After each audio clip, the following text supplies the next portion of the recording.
बिस्मिल्लाहिर्रहमानिर्रहीम। मैं 2-3 शेर इंशाल्लाह पढ़ूंगा बस, ठीक है, क्योंकि वक्त भी कम है और हमारे मेहमान वो बेचारे दूर से चल के नहीं आए हैं और वापस भी जाना है उन्हें।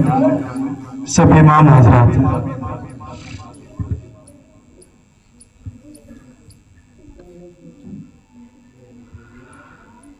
क्या बताऊं कितनी है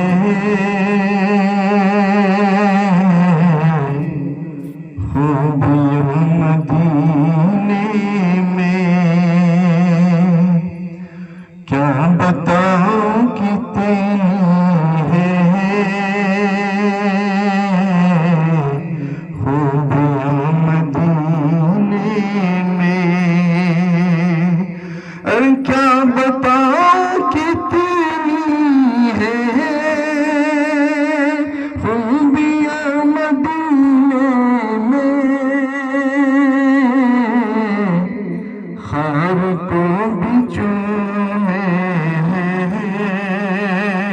तितलियां मदीने में, ख्वाब को भी चूमे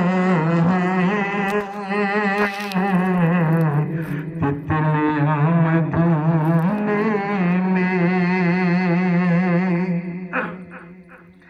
और ज़ाहिदों की सांसें भी इस तरह नहीं चलती, ज़ाहिदों की सांसें भी इस तरह नहीं चलती, जिस अदब से चलती है अरे आंधियां मदीने में, जिस अदब से चलती है आंधियां मदीने में। और एक दौर था अल्लाह के रसूल जब दुनिया में तशरीफ लाए थे, उस वक्त ये माहौल था कि जिंदा बच्चियों को जमीन में दरगोर कर दिया जाता था।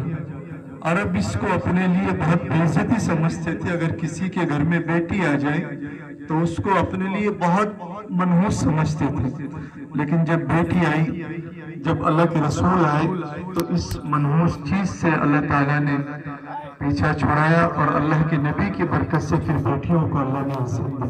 तो उसी को परोसे जिसे अदब से चलती है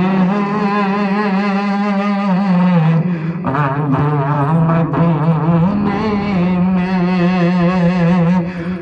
और आए जब मेरे आका कह रही थी माए, आए जब मेरे आका कह रही थी माए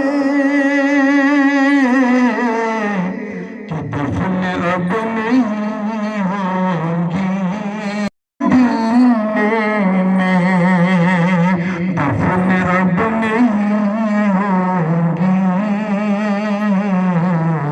बेटियां मदीने में। क्या बताऊं कितनी है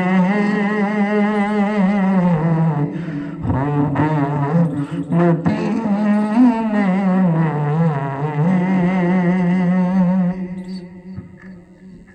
बहुत अच्छे। अब हम इतने हमारे मेहमान नंबरों को जोड़ रहे हैं, तो मैं 2 मिनट के लिए तासुरात के लिए मुझे ठेकेदार से दरख्वास्त करता हूँ कि आपने जो कुछ देखा 2 कलमा तशक्कुर के शुक्रिया के तौर पर आप भी पेश करें।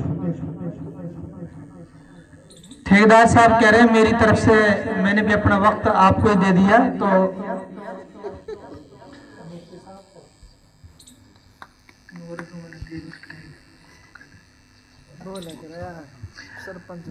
अब हमारे